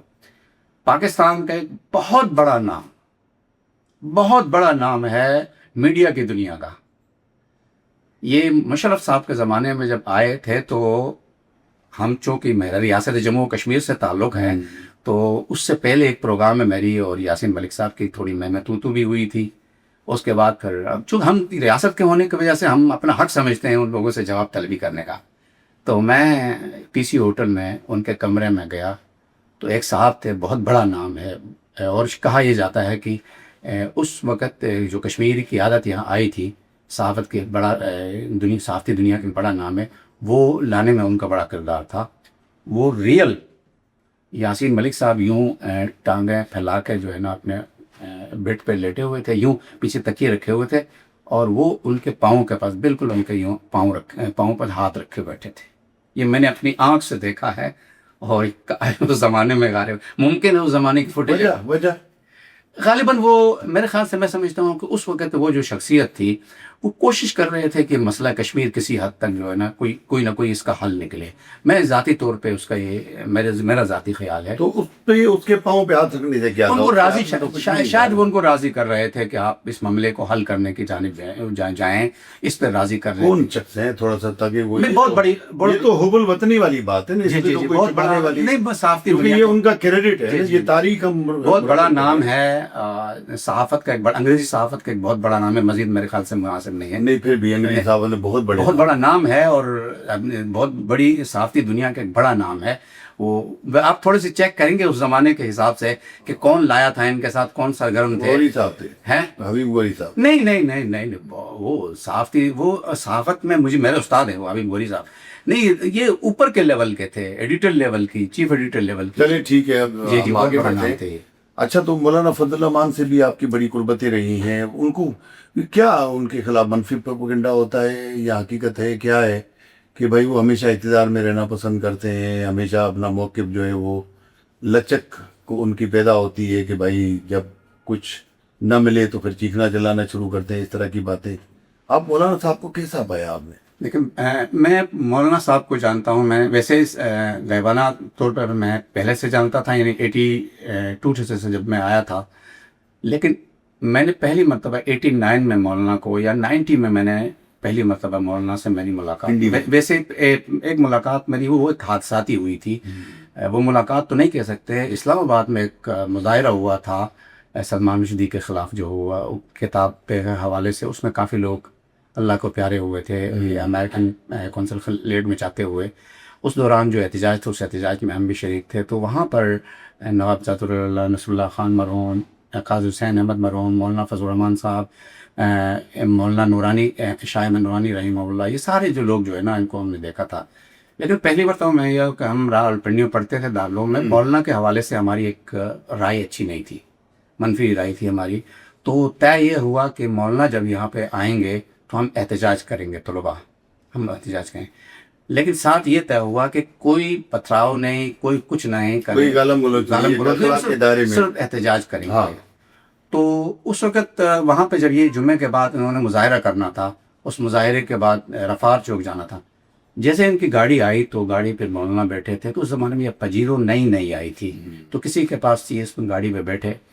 تو ایک ہمارے ساتھی تھے، ان کے کچھ ساتھیوں نے مل کر جو ہے نا یہ مارکیٹوں میں جو خراب قسم کی ٹیوب لائٹ کی راڑیں پڑی ہوتی ہیں نا، یہ پڑی ہوتی ہیں، یہ اٹھا کے ان کی گاڑی پہ مارا. تو وہاں سے سمجھو کہ مولانا کے حوالے سے میری رائے میں چینجنگ شروع ہوئی. میں نے ان سے کہا یار آپ نے جب طے یہ ہوا تھا کہ ہم یہ نہیں کریں گے، صرف احتجاج کریں گے، آپ نے یہ کیوں کیا؟ ایک تو وہ ہمارا گروپ وہاں سے 2 حصوں میں بٹ گیا اور ہمارے باقی ساتھی بھی الگ ہوئے. تو پھر مولانا کے حوالے سے میری تقریباً اختلافی رائے یہ 2000 کے آس پاس تک رہی.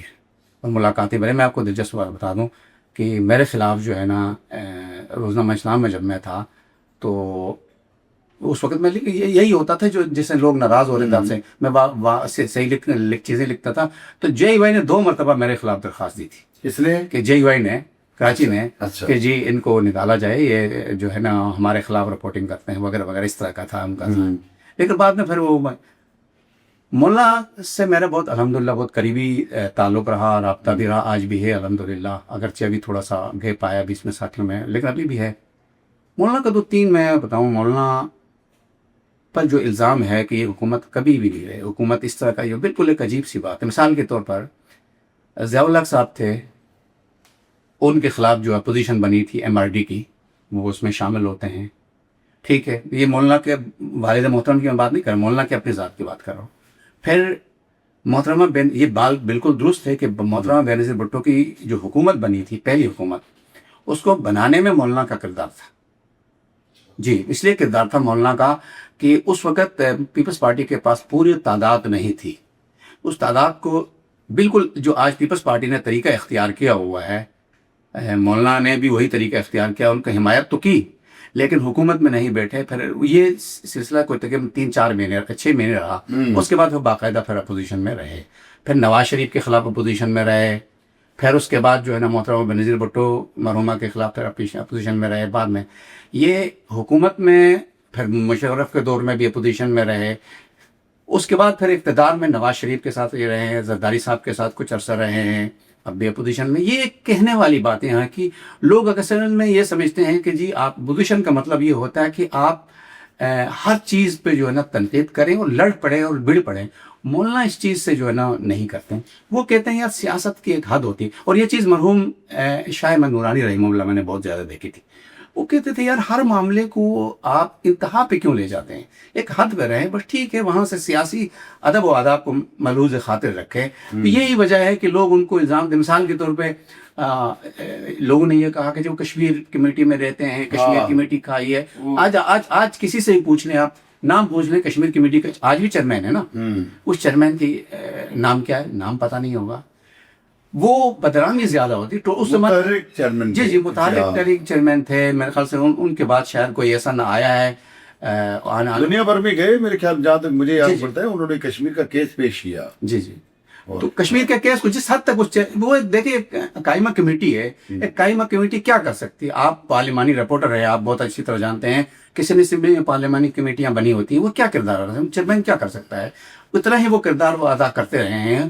اور یہ بہت بڑا نام تھا مولانا فضل الرحمان یا بینظیر بھٹو صاحبہ جو ہماری خارجہ کے امور کی کمیٹی کی چیئرمین تھی. یہ ایک بہت بڑی بات ہوتی تھی اس زمانے میں. اب تو بہرحال خانہ پوریاں ہوتی ہیں.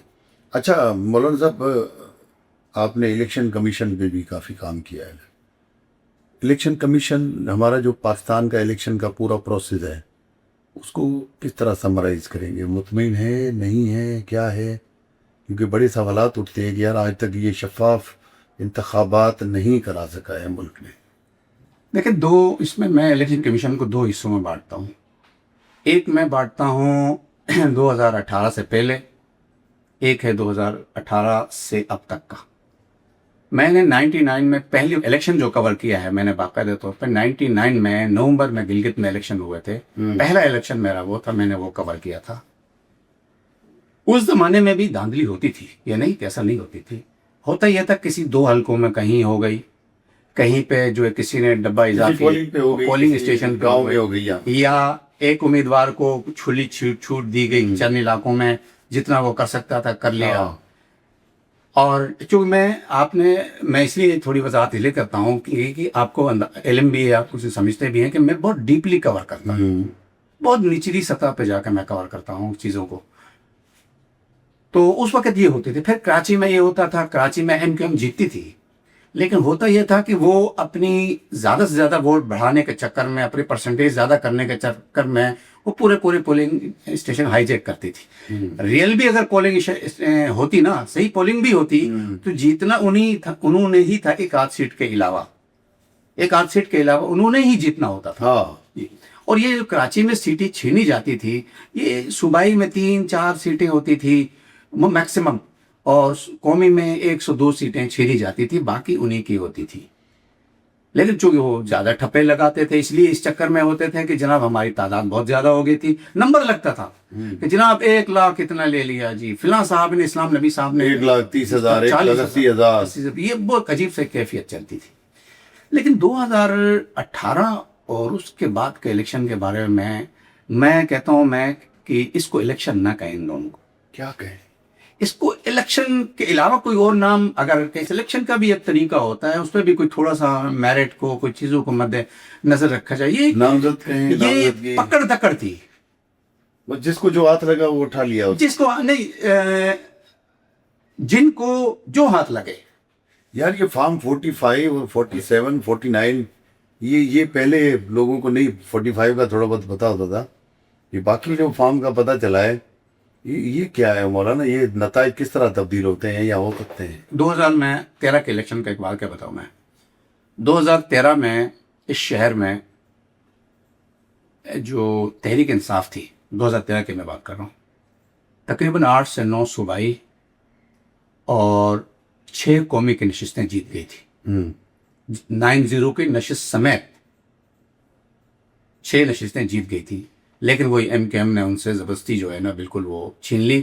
اور جس کو آپ کو مشہور جو واقعہ ہے، جو غالباً جنا گراؤنڈ کا جو مشہور واقعہ ہے، رات کو جو تشدد والی بات جو آتی ہے، وہ اسی لوگوں کا یہ کہنا ہے اسی کہ اتنے ووٹ کیوں پڑے.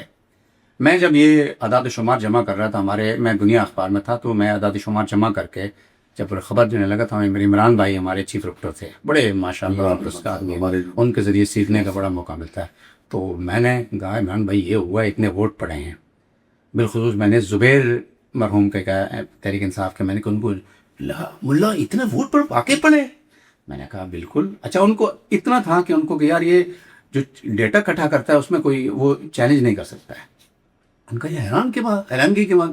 تو کہنے لگا ایک دن صبر کر لے، اس کو چیک کر لے، کاش ایسا تو نہیں کوئی غلطی ہوئی ہو. کیونکہ توقع بھی نہیں تھی کہ اس زمانے میں ان کے مقابلے میں اتنی بھاری تعداد میں ووٹ کسی کو پڑے، ووٹ لیے وہ بھی بغیر کسی مہم کے. تو میں نے چیک کیا، دوبارہ چیک کر کے، کراس چیک کر کے فائل کی، تو خبر ہمارے یہاں چھپی دنیا اخبار میں کہ ایم کیو ایم ہم نشستیں تو نہیں دے سکتے تھے، اس لیے کہ نہیں دے سکتے تھے، وہ نشستوں کے نتائج چینج کیے تھے، لیکن ہمارے پاس تھا کہ وہ جیتے ہیں. تو ایک نشست رہنے دی تھی عارف الوی کی، باقی ساری نشستیں انہوں نے وہ واپس لے لی تھی چھین کے ان کے. اور غالباً 2 یا 3 نشستیں صوبائی کی رہنے دی تھی، اور باقی ساری انہوں نے رکھ لی تھی. تو وہ نشست وہ بھی اس طرح تھا، اس سلسلہ تھا پہلی مرتبہ. 2018 کا ایک واقعہ میں آپ بتاؤں. رات کو کوئی تقریباً 3 بجے میں نے نتیجے کے انتظار میں بیٹھے تھے، ہمیں نتیجہ کا اندازہ تھا کیا آئے گا. تو میں نے ڈاکٹر عارف الوی صاحب کو فون کیا، یہ اس وقت ان کے ذمہ دار ہوتے تھے کراچی کے اہم. میں نے کہا عارف صاحب، ڈاکٹر صاحب کیا صورتحال ہے ان کے نمبر پہ؟ تو کہنے لگے کہ یار ابھی تک کا ہمارے پاس، میں ایگزیکٹ جملہ بتاؤں ان کو، انہوں نے کہا کہ ابھی تک تو ہمارے پاس بھی کنفرم کوئی نہیں ہے، لیکن ہمیں بتا رہے ہیں کہ آپ 13 نشستیں جیتے ہیں. تو میں نے ٹھگ سے پوچھا، جو ہمارا صحافتی وہ ہوتا ہے، کون بتا رہا بھائی؟ میں نے کہا پولنگ ایجنٹ آپ کے ہیں، لوگ آپ کے بیٹھے ہوتے ہیں، تو آپ کو علم نہیں، آپ کو بتا کون رہے ہیں؟ نہیں، سو بات کریں گے کہ انہوں نے فون کاٹ دیا. تو 13 میں جو تھے، اپنا 18 کی میں بات کر رہا ہوں، 18 میں میرا جو ذاتی وہ ہے گمان ہے، وہ یہ ہے کہ میرے اپنے ذاتی گمان سے مراد میرے وہ اس وقت کے جو اعداد و شمار تھے، جو ہمارے سرویز تھے، لوگ تھے، چیزیں تھیں، اس کے مطابق جو ہے نا وہ میرے ذاتی جو ہے وہ یہ آئی ہے کہ وہ اس وقت وہ پی ٹی آئی 2 نشستیں جیتی تھی قومی کی. 18 میں 2 نشستیں جیتی تھی، ایک عارف الوی صاحب اور ایک عمران خان صاحب والی. تو باقی ساری نشستیں وہ مینج کی گئی، باقی مینج ہوئی تھی. وہ اس زمانے میں وہ ساری نشستیں مینج شدہ تھی اور ہوئی. اب یہ وہ اس وقت کو پولیٹیکل، اور یہ کسی ایک پارٹی سے نہیں تھی، اس میں سے نون لیگ سے ایک سیٹ جو وارڈا صاحب والی سیٹ تھی، یہ نون لیگ کہا یہ جاتا ہے کہ یہاں 6000 ان دعویٰ تھا ان کا، بعد میں انہوں نے واپس لے لیا. اسی طرح جو ہے اپنے ایم کے ایم سے تھی، موسٹلی نشستیں ایم کے ایم کی تھی، اور پیپلز پارٹی کی تھی. یہ سیٹیں جو ہے نا اس وقت اس کو ان کے ساتھ تھی، اور یہی کچھ جو ہے نا صوبائی اسمبلیوں کے ساتھ. اچھا، میں ایک اور بات بتاؤں، یہاں خان صاحب کے نشست کے بارے میں بعد میں مجھے کسی نے بتایا، اب انہوں نے کہا کہ جی آپ نے تو لکھا خان صاحب 5 سیٹیں جیت کے تھے ملک میں. تو بعد میں انہوں نے بتایا کہ جناب میں 5 سیٹیں نہیں جیتے تھے، صرف وہ ایک میاں والی سیٹ کی جیتتے تھے، کراچی بھی آ رہے. تو آپ کو جی ٹوٹل 3 نشستیں تھیں ایسے ہم کہتے ہیں؟ نہیں، ٹوٹل 3 نہیں. میں خان صاحب خود جو ذاتی طور پہ میں کہہ رہا ہوں، 5 حلقے الیکشن لڑا تھا، 5 کے 5 جیتے تھے. اور کراچی والی ان کا یہ میرا گمان ہے کہ وہ جیتے تھے، لیکن ان کا یہ کہنا ہے کہ نہیں جی وہ سیٹ بھی ہارے تھے. اچھا، آپ نے ادارہ شماریات میں بھی بڑا اچھا کام کیا ہوا ہے. کراچی کی آبادی پر جو باتیں ہوتی ہیں کہ کم گنا گیا، اور یہ اس میں حقیقت کتنی ہے یا مفروضہ کتنا ہے؟ بہت سارے معاملات میں لوگ مبالغہ رائی بہت کرتے ہیں. اچھا جی، میں دوستوں سے الیکشن سے پہلے بھی، اور اس سے ہمارے کچھ دوست ہیں، ہم اتفاق سے ان میں سے اکثریت اردو اسپیکنگ سے تعلق رکھنے والی ہیں. 2017 کے مردم شماری سے پہلے بھی اور 2023 کے مردم شماری سے پہلے بھی ہماری بیٹھ کے گفتگو ہوتی تھی کہ ایک آئیڈیا ہوتا تھا مختلف چیزوں کا ڈیٹا نکال کے کہ یار اس آبادی کتنی ہو سکتی ہے. وہ باقاعدہ تو ہمارا جو رجحان یہ تھا کہ تقریباً کراچی 2023 میں یہ کوئی 210-220 کے قریب میکسیمم، یعنی بہت زیادہ ہو گئی 220 ہو جائے گی، بہت زیادہ ہو گئی تو. اچھا وہ کہتے 3.5-4 کروڑ. نہیں وہ یہ تو میں نے ان دوستوں سے کہا ہے کہ آپ ڈیٹا کے ساتھ مجھے جو ہے نا آپ قائل کریں مجھے. ورنہ یہ بات میں نے MQN کے تقریباً جو مردم شماری ہوئی وہ صحیح ہوئی ہے آپ کی نظر میں؟ میں کسی حد تک کہہ سکتے ہیں اس میں کسی حد تک اس میں خامیاں ہیں، بالکل خامیاں ہیں. مینج نہیں کی گئی جیسے کہتے ہیں کہ میں نے اس طرح کی جان بوجھ کے کم دکھائی گئی کراچی کی آبادی. ایسا نہیں کہا، بلکہ میں کہتا ہوں 2023 میں کراچی کے ساتھ فائدہ ہوا. اچھا جی کراچی کے ساتھ فائدہ ہوا، بلکہ شروع کا جو تو یہ MQM کے اعتراضات کے بعد بڑھی کیوں؟ دیکھیں یہ بھی سوال ہے. اس وقت کی خبریں نکالیں، رپورٹس نکالیں تو کراچی 1:60 پہ کلوز ہو گیا تھا. میں وہی کہہ رہا ہوں کہ وہ 1:15 تک تو یہ کلوز ہو گیا تھا. بعد میں کیسے بڑھا؟ بعد میں نے اس پہ پورا ڈیٹا شائع کیا تھا کہ کہاں کون سے علاقے رہ گئے ہیں، کتنی بلڈنگیں رہ گئی ہیں، کہاں کتنی آبادی. MQM کے خدشات تو سچ ثابت ہوئے نا. اس وقت جو شروع کے خدشات تھے وہ بالکل درست تھے. شروع کے جو خدشات تھے جب بعد والے صحیح نہیں ہیں. بعد والے صحیح نہیں ہیں. اس میں جو ہوا اس پہ انہوں نے پکڑ دکڑ بہت زیادہ کی. شروع میں لوگوں نے دہی سندھ میں، بلوچستان میں بھی بلوچستان کی آبادی 3-3.5 کروڑ تک پہنچا دی گئی تھی جو بالکل فیک تھی. اور ایسے جگہ میں جہاں پہ گرمیوں میں لوگ جا کے آباد ہوتے ہیں وہاں پر لوگوں کو انہوں نے 5-5 لاکھ کی آبادی دکھائی گئی تھی، جو بعد میں ادارے شماریات نے جا کے اس کو چیک کیا چیزوں کو.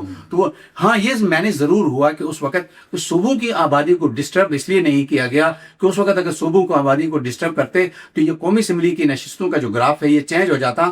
تو چینج ہو گیا تو پھر ان کے پاس اس وقت اکثریت تھی نہیں کہ یہ. کراچی میں کون اکثریت میں ہے؟ کون سی زبان لسانیت ہے؟ دیکھیں مجموعی طور پر اگر دیکھا جائے تو مجموعی طور پر اردو اسپیکنگ ہے. یہ بات تو یہ بالکل یہ اب اچھا میں یہ بھی بڑی تیزی کے ساتھ اضافہ جو ہے نا 2023 کے مقابلے میں ڈیٹا جب آپ نکالیں کہ چیک کریں گے 2024 میں تو بہت تیزی کے ساتھ اضافہ ہوا ہے اردو اسپیکنگ میں، بہت تیزی کا. اس میں بہت سارے لوگ ایسے بھی ہو سکتے ہیں ایک دم سے کیسے ہو گیا.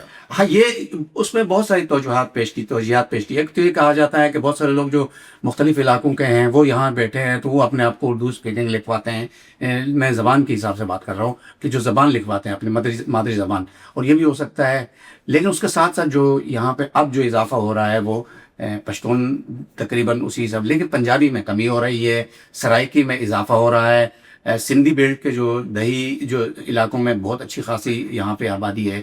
تو لیکن مجموعی طور پہ آپ بات کر رہے ہیں تو بالکل درست ہے کہ یہ اردو اسپیکنگ جو ہے یہاں پر جو مین سٹی ہے اس میں بالکل ان کی تعداد زیادہ ہے، اور یہ تعداد 2017 کے مقابلے میں اس میں اضافہ ہوا ہے. اچھا کراچی کی ہم بات کریں گے. افغانی جو غیر قانونی یہاں پہ مقیم ہے لاکھوں کی تعداد میں، اس حوالے سے آپ کا ڈیٹا کیا کہتا ہے، اور وہ حکومتی سنسیئرٹی نظر آتی ہے ان کو نکالنے میں؟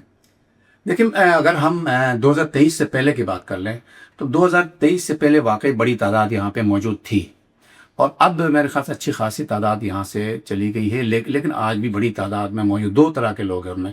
ان میں سے ایک وہ طبقہ ہے جو قانونی یا غیر قانونی طریقے سے ضم ہوا ہے، اور دوسرا طبقہ وہ ہے جو آج بھی اسی حالت میں رہتا ہے لیکن وہ چھپ کے رہ رہا ہے، زندگی گزار رہا ہے، وہ الگ بات ہے. اب تک جبار بھائی ایک چیز سمجھ نہیں آتی کہ ہزاروں لاکھوں کی تعداد میں کراچی سے تو چلے گئے، افغان بستی بھی ویران ہو گئی، خالی ہو گئی، سب ہو گئی، لیکن کہیں سے اس کے شواہد نہیں مل رہے کہ وہ پاکستان سے باہر گئے.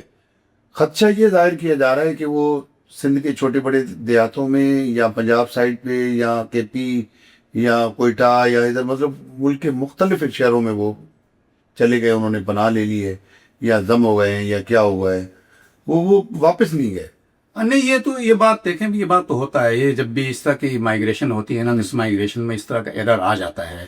ایک بڑی تعداد کو، ایک تو ہماری انتظامی خامیاں ہوتی ہیں، بہت ساری جگہوں میں پکڑ دکڑ کے بعد چھوڑ دیتے ہیں لوگوں کو، اور آپ کو ہم جو نظام چلتا ہے اس میں تو میرے خیال سے ایک بڑی تعداد چلی گئی ہے، ایک بڑی تعداد آج بھی موجود ہے. لیکن افغانیوں کے ساتھ ایک بہت بڑا المیہ یہ بھی ہے کہ 50 سال ہو گئے وہ یہاں رہتے ہیں. ان میں سے شہریت کا معاملہ میرے خیال سے اب یہ معاملہ ان کا حل ہونا چاہیے.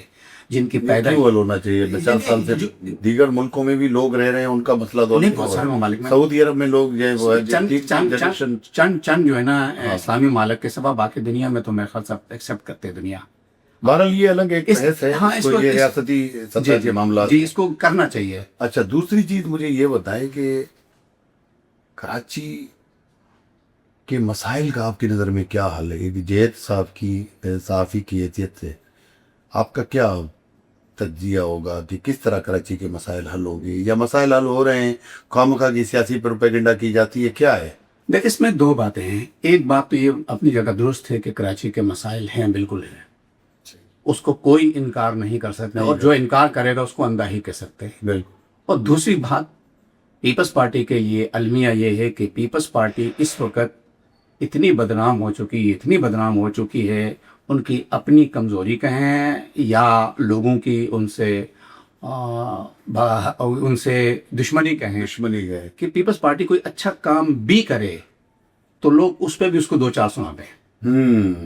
یہ بات تو اپنی جگہ ہے. مسائل ہیں کراچی کے، ان مسائل کا حل یہ ہے کہ 2021 میں غالباً حافظ نعیم صاحب نے ادارہ نور حق میں کچھ لوگوں کو، جرنلسٹوں کو بلایا تھا، جو ان کو کہا تھا کہ جی ہم اس کراچی کے مسائل کا حل نکالنا چاہتے ہیں. وہ کافی متحرک تھے الیکشن کے حوالے سے، بلدیاتی الیکشن کے حوالے سے. تو اس وقت میں نے ایک بات کہی تھی کہ اگر آپ سنجیدگی سے مسائل حل کرنا چاہتے ہیں کراچی کے، تو آپ Peoples Party, M Q M, تینوں کو مل بیٹھ کر کوئی حل تلاش کرنا ہوگا. کیونکہ آپ اس وقت جو ایم کیو ایم اپنا تحریک انصاف بھی سیاسی قوتیں ہیں، اسٹیک ہولڈر ہے، لیکن تحریک انصاف اسٹیک ہولڈر ہے مگر وہ سنجیدہ نہیں تھی. تو میں نے کہا آپ تین سنجیدہ اسٹیک ہولڈر ہیں، آپ دیانتداری کے ساتھ مل بیٹھ کر جو ہے نا کوئی حل تلاش کریں. جس میں حافظ صاحب ناراض بھی ہو گئے تھے، یار آپ ہمیں فلاں کے ساتھ بیٹھنے کے لیے کہتے ہیں. تو میں نے کہا باقی میری نظر میں تو اور کوئی حل نہیں ہے، اور میں سمجھتا ہوں آج بھی یہی واحد حل ہے. اگر پیپلز پارٹی سمجھتی ہے کہ وہ ہلکے چھوٹے بڑے کر کے لوگوں کو یعنی اپنی ایک عددی برتری حاصل کر کے معاملات کو کنٹرول کرے گا تو وہ نہیں کر پائے گی. اگر جماعت اسلامی سمجھتی ہے کہ صرف احتجاج اور جو ہے نا گالی دے کر کوئی معاملہ حل کر سکتے ہیں، یا ایم کیو ایم سمجھتی ہے تو یہ حل کر سکتی ہے، تو نہیں کر سکتی. یہاں پہ میں سمجھتا ہوں کراچی کے ساتھ ایک بہت بڑا ظلم ہوا 2024 کے بعد. وہ یہ ہوا کہ حافظ نعیم صاحب کا یہاں جانا کراچی کے لیے بڑا غلط ثابت ہوا ہے. میں شاید امیر جماعت اسلامی پاکستان بن گئے اب تو. جی میں شاید ان چند لوگوں میں سے ہوں گا جنہوں نے اس عمارت کے بعد بھی ان سے خط کے ذریعے درخواست کی تھی کہ خدا را آپ دو کام، ایک تو یہ ہے کہ آپ کراچی میں جو اسمبلی کی نشست ہے یہ آپ چھوڑنے کا مسئلہ نہ کریں، جیسے بھی ہے اس نشست نہیں چھوڑی نا انہوں نے، بھی ان کے پاس ٹیکنیکل، بلکہ وہ یونین کاؤنسل بھی ابھی تک ان کے پاس ہے، دونوں رکھی ہوئی ہیں اپنے پاس. ٹیکنیکل جو ہے نا ان کے پاس. میں نے کہا میں نے یہی قانونی نقطہ سمجھایا تھا کہ نشست ایک مرتبہ آپ کو اس کا حلف اٹھا کے استعفیٰ دینا پڑے گا تبھی جا کے خالی ہوگی، ورنہ نشست. حافظ جو نعیم صاحب نے اس کراچی کے شہر کو، مقدمے کو بہت بہتر انداز میں اٹھایا تھا.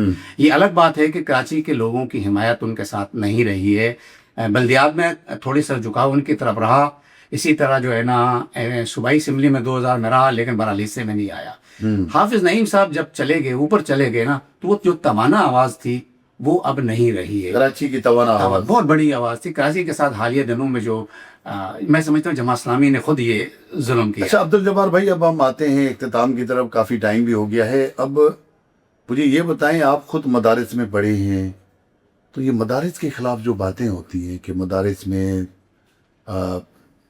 دہشت گردی کی ٹریننگ دی جاتی ہیں، لڑنے کی تربیت دی جاتی ہے، اور جدید علوم نہیں ہوتا، تعلیم نہیں دی جاتی، مانیٹرنگ نہیں ہے، عجیب و غریب قسم کے مختلف مفروضے جو ہے وہ کہے جاتے ہیں، تو کیا ان میں کوئی صداقت ہے یا یہ کیا ہے، کس طرح کا ماحول ہے؟ کیونکہ آپ جس انداز میں کہ آپ خود پڑھے رہے ہیں، آپ بتا سکتے ہیں ہمارے ناظرین کو، قارئین کو، کہ اس میں حقیقت کیا ہے اور کس طرح مدارس کو بہتر اور جدید علوم سے آراستہ کیا جا سکتا ہے. دیکھیں مدارس کے حوالے سے اگر یہ کہ عصری علوم کہتے ہیں ہم اس کو، دنیاوی جو تعلیم ہے اس کو عصری علوم کہتے ہیں. عصری علوم کے حوالے سے اگر بات کی جاتی 2010 سے پہلے یا 2002 سے پہلے یا 2000 سے پہلے بات کر لیتے تو میں سمجھتا ہوں کہ شاید یہ بات کسی حد تک عصری تعلیم کے حوالے سے کسی حد تک بات درست تھی کہ باقاعدہ طور پر ہر ادارے میں یہ نہیں تھا. اب تو کوئی ایسا ادارہ نہیں ہے جہاں پہ عصری تعلیم نہ ہوتی ہو. اچھا جی انگریزی سائنس وغیرہ جی سب جب جو آپ کے اسکولوں میں ہے وہ ہاں جو حفظ کے طلباء ہوتے ہیں وہ ایک الگ ہے، ان کے لیے بھی اب باقاعدہ شروع ہو گئی ہے. یہ ایک بالکل بیہودہ قسم کا الزام ہے کہ مدارس میں تعلیم، میں آپ کو بتا رہا ہوں کہ میں ایک دن بھی باقاعدہ اسکول نہیں گیا، ایک دن بھی. جو کچھ میں نے پڑھا ہے یہاں سے پڑھا، میں نے آپ کو اردو کا جو قاعدہ آپ کو بتایا کہ میں نے وہاں سے پڑھا ہے، اس کے بعد بھی میری جو زندگی رہی ہے وہ اسی میں رہی ہے. اور میں نے باقاعدہ لکھنا پڑھنا جو یعنی لکھنا وہ عربی جو دینی تعلیم ہے اس کے پڑھتے ہوئے ان کا امتحان آپ کے اسکولوں سے بہتر انداز میں ان کا امتحان ہوتا ہے. اچھا. ان کی کتابیں بکس چیک جو ہے نا، کتاب ہوم ورک جو ہے نا وہ جو آپ سے بہتر انداز میں وہاں چیک ہوتا ہے، وہاں کام ہوتا ہے، وہاں اساتذہ ہوتے ہیں، وہاں اردو کے الگ اساتذہ ہوتے ہیں، وہاں عربی کے الگ اساتذہ ہوتے ہیں، وہاں فارسی کے الگ اساتذہ ہوتے ہیں، ہر چیز کا ہے. اور انگریزی کے اب بھی جو انگریزی کا بھی ایک سلسلہ شروع ہوا ہے یہ تو بہت اچھی انداز میں ہے. یہ ایک بالکل عمومی طور پہ ایک دور بیٹھ کے لوگ باتیں کرتے ہیں. باقی جو تربیت کی بات ہے میں آپ کو بتاؤں، عمومی طور پہ نہ پہلے سے یہ کام تھا. ٹھیک ہے مذہبی لوگوں کا رجحان اس طرف تھا، میں مانتا ہوں. جی افغان، اور اس وقت کوئی ان کا اپنا نہیں بنایا ہوا تھا، اس وقت ریاست کا یہ موقف تھا.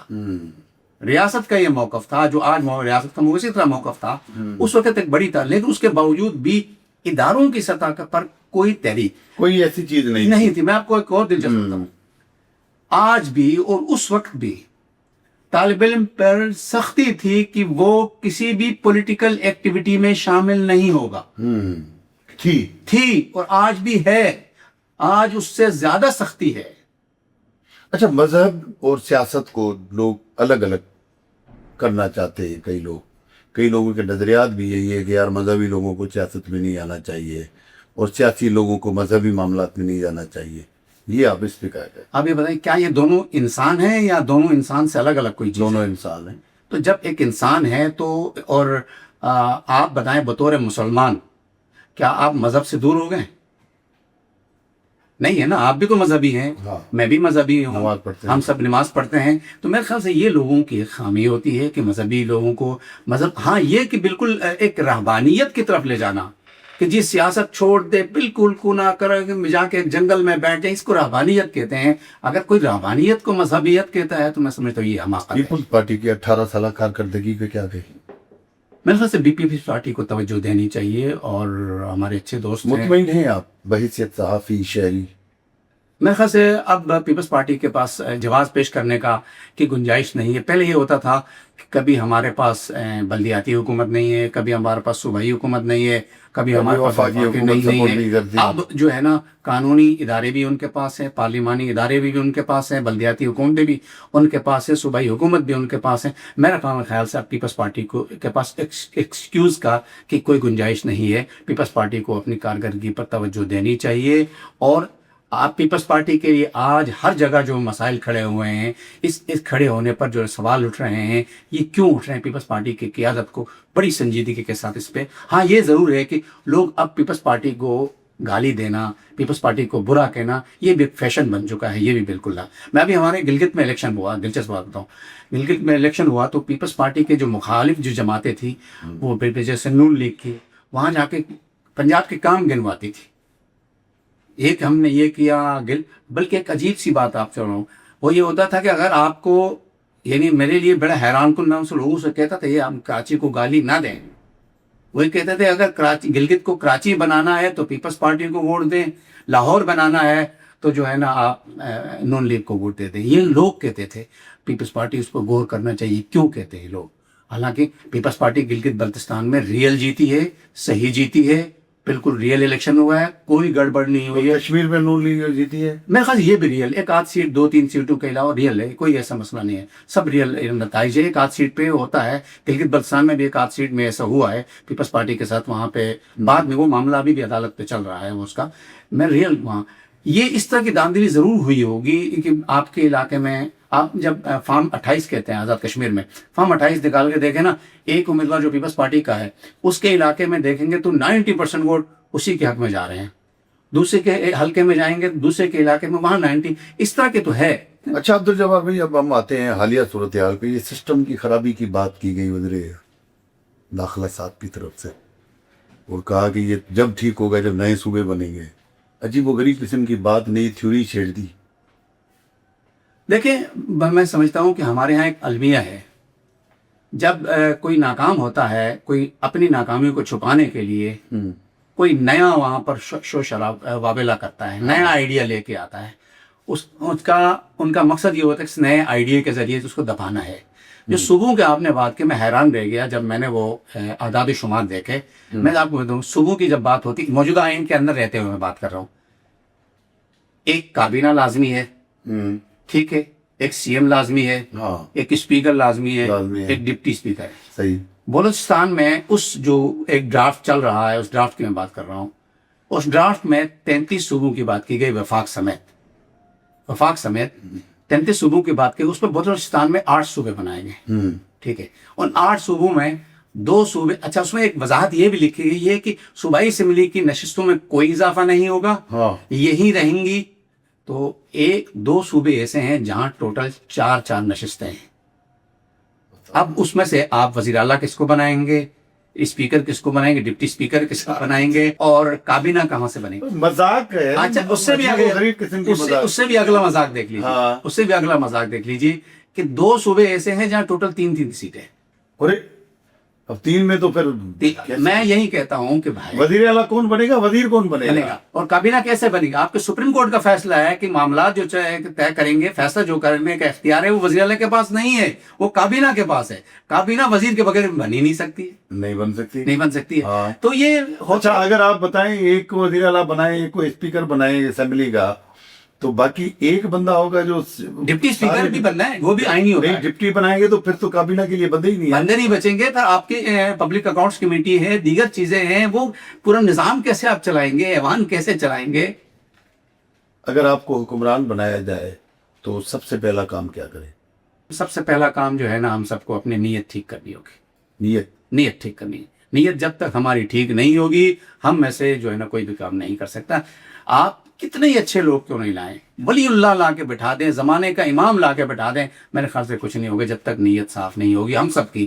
من حیث القوم، ایک میں بڑی بات آپ کے سامنے کہہ رہا ہوں، من حیث القوم ہم تخریبی ذہن کے ہیں. تخریبی ذہن سے مراد یہ کہ راتوں رات جلدی امیر بننا چاہتے ہیں. جس کو موقع نہیں ملتا ہے وہی شریف ہے، وہی نیک آدمی ہے. جس کو نہیں ملتا وہ ایماندار، وہی ایماندار ہے. باقی اللہ قلیل ہوں گے وہ. باقی آپ دیکھیں نا، گیس چوری میں، بجلی چوری میں، اور تو چھوڑیں سگنل میں جہاں ہم دیکھتے ہیں کہ سامنے کیمرہ نہیں لگا، نہیں ہے، مار دو بھائی، مار دو بیک سائڈ مار. اور وہاں اگر کیمرہ لگا ہو تو میں نے دیکھا ہے کہ یہاں ہمارا ایک سگنل ہے اپنا خلیل الزما روڈ پر، 130 سیکنڈ کا کتنا بن گیا؟ 2.5 منٹ بن گیا، تقریباً 2.5 منٹ بن جاتے ہیں. اور وہ 2.5 منٹ وہاں کھڑے رہے گا، اس لیے کہ وہاں کیمرہ بھی لگا ہوا ہے سامنے، اور سامنے والا پولیس والا بھی ہے، اس کو پتا ہے کہ میں یہ پکڑوں گا. جہاں نہیں ہے وہاں پہ یہ نہیں ہے کہ اللہ دیکھ رہا ہے. اور جیسے ہی اس کو کبھی کبھار ایسا ہوتا ہے کیمرہ بند ہوتا ہے، تو 1 منٹ بھی 1 سیکنڈ بھی وہ انتظار کرنے کے لیے تیار نہیں ہوتا. تو اس لیے میرا ایمانداری ہم سب میں ضروری ہے. اور میں آخری جو بات آپ سے عرض کر رہا ہوں کہ ہم سب کو من حیث القوم اپنے آپ کو پر، اپنی ذات پر، اپنی شخصیت پر پاکستان کو فوقیت دینی چاہیے، پاکستان کو اوپر رکھنا چاہیے، پاکستان سے بالا نہیں رکھنا چاہیے. اور یہی ہم سب کا سبق ہونا چاہیے آج کا. جی بڑی مہربانی، بہت شکریہ عبدالجبار ناصر صاحب. آپ نے عبدالجبار ناصر کا میسج سنا کہ بحیثیت قوم یقیناً ہر فرد کو اپنی اپنی ذمہ داریاں نبھانی پڑیں گی. اپنے ملک کے ساتھ سچائی کا نہ صرف لفظوں میں اظہار کرنا پڑے گا بلکہ عملی طور پر بھی یہ ثابت کرنا پڑے گا کہ ہم سچے پاکستانی ہیں. اور اسی ملک نے ہمیں بہت کچھ دیا ہے، عزت دی، شناخت دی، پاسپورٹ دیا، اور ہم اس کو کیا دے رہے ہیں بدلے میں؟ یہی سگنل توڑ کے غیر قانونی کام کر رہے ہیں. چھوٹی موٹی بجلی چوری، گیس چوری، اور بھی بہت ساری چوریاں ہیں جس کو نہیں ملا بقول عبدالجبار ناصر بھائی کے کہ وہی ایماندار ہے. تو خدا را ایسے نہ کرے. آپ کو اگر کچھ غلط ملے بھی تو آپ انکار کرتے ہیں، آپ بولیں کہ میں نہیں لے سکتا کیونکہ میں اس کا حقدار نہیں ہوں. ملتے ہیں کسی اور خوبصورت مہمان کے ساتھ، تب تک کے لیے دیجیے اجازت. اللہ حافظ.